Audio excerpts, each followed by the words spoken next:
I'm interested in a concept of a sliding scale between developing performance and accruing results, and the importance between the two of them in youth sports. Mm. Should every youth team game or grassroots game be competitive? Should every game be results driven? When should a league or competition or tournament start in terms of age? That's a very good question. I think we'd all agree that, kids are naturally competitive. You don't have to tell a kid to try and go and beat someone. I think the dangerous place to be is when it starts becoming sort of adult-led rather than player-led or coach-led, depending on the environment. I think that's when obviously there's a lot of factors, a lot of limiting factors, in my opinion, where results driven, if you want to use that word, is anti-developmental. I'm not saying that's all the time, and it depends how it's managed. Can you say that results are all important and performances aren't? In my opinion, at a certain level, yeah, absolutely. If you're talking about youth sports, then I would disagree. I think it's more about performances and how do you define that performance? What is a good performance? It depends on the player's needs. A good performance for them might be that their fitness and they last 60 minutes. It might be nothing to do with their level of ability. It might be the fact that they're giving information to their teammates which they never have before. But the trouble is, if it's results driven, you're sort of on thin ice there as to regress rather than progress with players. Can you give me an example of when a results-driven mentality has been detrimental to youth team sports, and perhaps even where a results-driven mentality has been positive in a youth team game?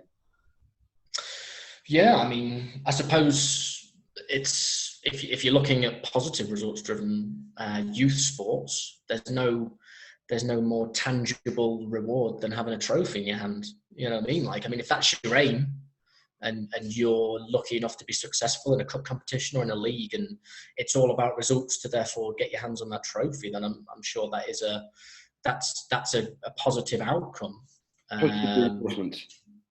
Yeah, well, of course, because it's in my opinion, it's short-lived, short term.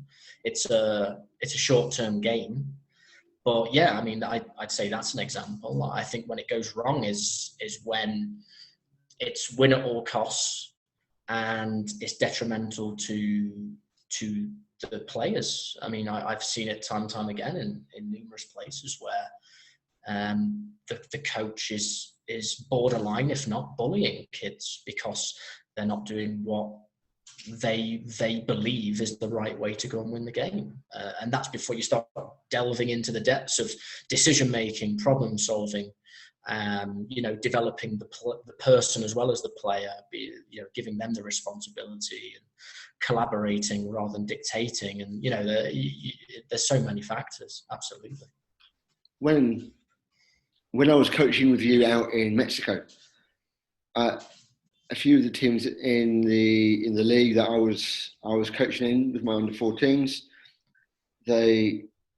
some of the teams who were challenging towards the top end of the table, they would put the biggest kids up front, lump the ball forward, yeah, and score a few goals against my quite younger, smaller goalkeeper. That of course, way. Yeah. But the positive reinforcement was that they were top of the table.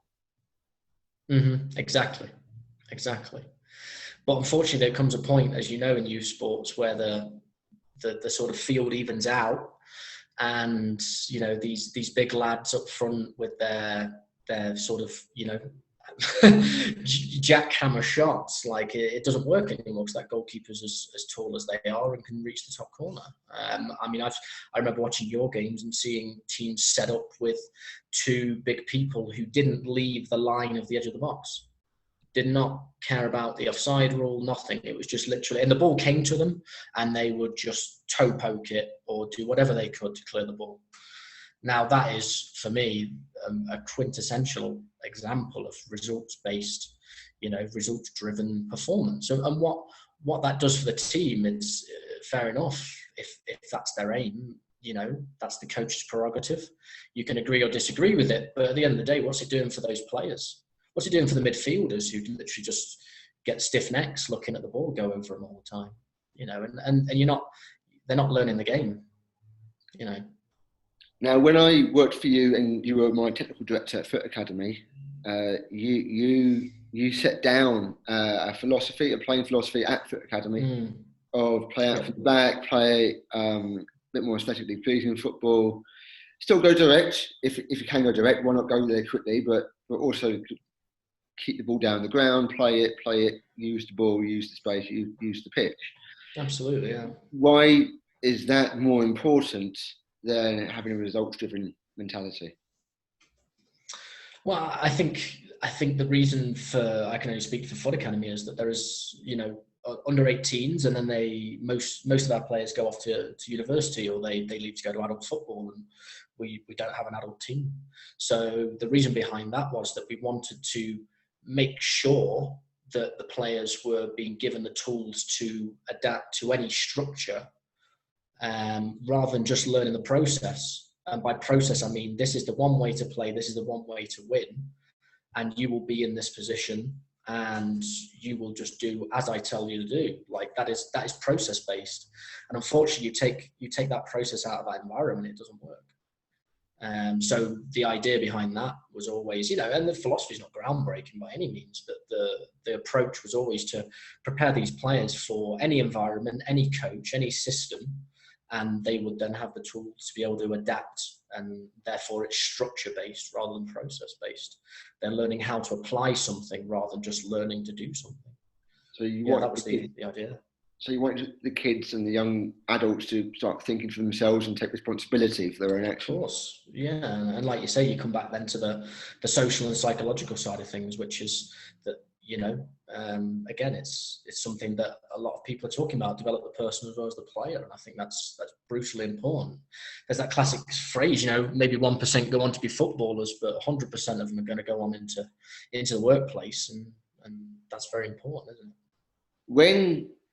When should we, as adults, start to introduce young players into a season, into a league structure? Yeah, that's a very good question. I mean, in league structure, you're on about in terms of fixtures, or in a league structure in terms of there's results recorded? If you can separate them out into two separate entities, please do so. Yeah, I mean, I think if kids can face different opposition, that's only a good thing.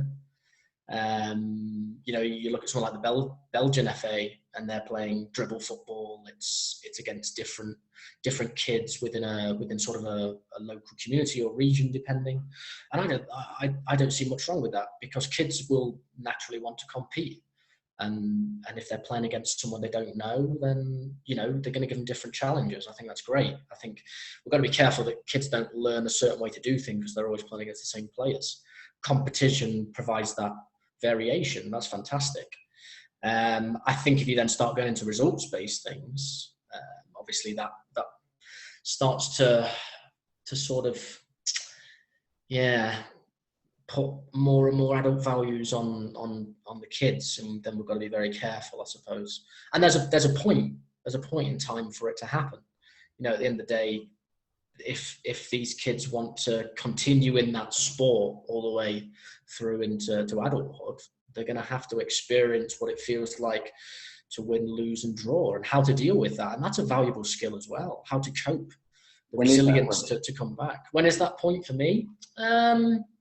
It's a very good question, and I think that differs in cultures for me. Obviously, I mean, if you take the Spanish, for instance, there's results, there's an emphasis on winning from a young age. I think here in Mexico, it's the same. It's part of their culture. But from what I've experienced, I think, that's a tough question to put a number on. I think if you're going to start going sort of more tactically focused and introducing a few more theories from under 14s, you might be looking at somewhere around then where the league structures start to come into play. Because I think they're quite closely linked. I think if you start putting sort of more tactical aspects in there, maybe looking more at. You're talking about when to be defensive in order to get a result, and when to attack in order to force through. Yes, yeah, and I think there, as long I think the more it can be player led, as in group led, rather than coach led, the better the learning is. And that's what competition gets you. You need that repetition, but you need random repetition. So you need to face the same problem in a different way, because that sort of allows the learning to really cement itself.